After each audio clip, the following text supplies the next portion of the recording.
પાટણની હેમચંદ્રાચાર્ય ઉત્તર ગુજરાત યુનિવર્સિટીના શારીરિક શિક્ષણ વિભાગ દ્વારા પ્રતિવર્ષે વિવિધ રમતોની આંતર કોલેજ ટુર્નામેન્ટોનું આયોજન કરવામાં આવે છે। જે અનુસંધાને હેમચંદ્રાચાર્ય ઉત્તર ગુજરાત યુનિવર્સિટીની ફિઝિકલ વિભાગના યજમાન પદે આજથી 3 દિવસ ભાઈઓ બહેનોની કબડ્ડી ટુર્નામેન્ટનું આયોજન કરવામાં આવ્યું છે।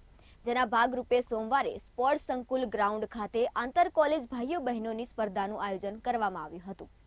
આ કબડ્ડી સ્પર્ધામાં હેમચંદ્રાચાર્ય ઉત્તર ગુજરાત યુનિવર્સિટી સંલગ્ન વિવિધ કોલેજોમાંથી ભાઈઓ બહેનો 91 ટીમોના 1104 ખેલાડીઓ ભાગ લીધો છે। આ ટુર્નામેન્ટમાં ભાગ લેનાર ભાઈઓ ટીમોએ ઉત્સાહભેર પોતાનું કૌશલ્ય દાખવી ટુર્નામેન્ટનો પ્રારંભ કર્યો હતો। બહેનોની 11મીના રોજ બહેનોની કબડ્ડી સ્પર્ધા યોજાશે। આંતર કોલેજ ટુર્નામેન્ટમાં વિજેતા થયેલા પસંદગી પામનાર ટીમ આગામી સમયમાં રાજ્ય કક્ષાએ ઇન્ટર યુનિવર્સિટીની સ્પર્ધામાં ભાગ લેશે। આ સ્પર્ધામાં જેમાં 91 ભાઈઓ બહેનોની ટીમોએ ભાગ લીધો હતો તે યુનિવર્સિટીના શારીરિક શિક્ષણ વિભાગના અધ્યક્ષ ડોક્ટર ચિરાગ પટેલે જણાવ્યું હતું કે હેમચંદ્રાચાર્ય ઉત્તર ગુજરાત યુનિવર્સિટીની આંતર કોલેજ કબડ્ડીની ભાઈઓ બહેનોની બંનેની સ્પર્ધાઓનો સમાવેશ થયેલો છે। આ સ્પર્ધામાં 3 દિવસ 9, 10 અને 11 સપ્ટેમ્બર સ્પર્ધા ચાલશે।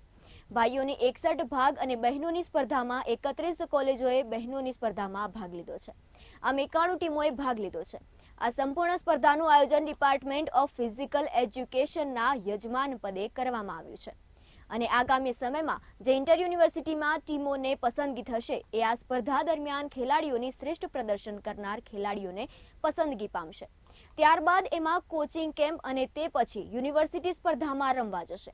આ તમામ સ્પર્ધકો માટે રહેવા જમવાની વ્યવસ્થા પણ કરવામાં આવી છે।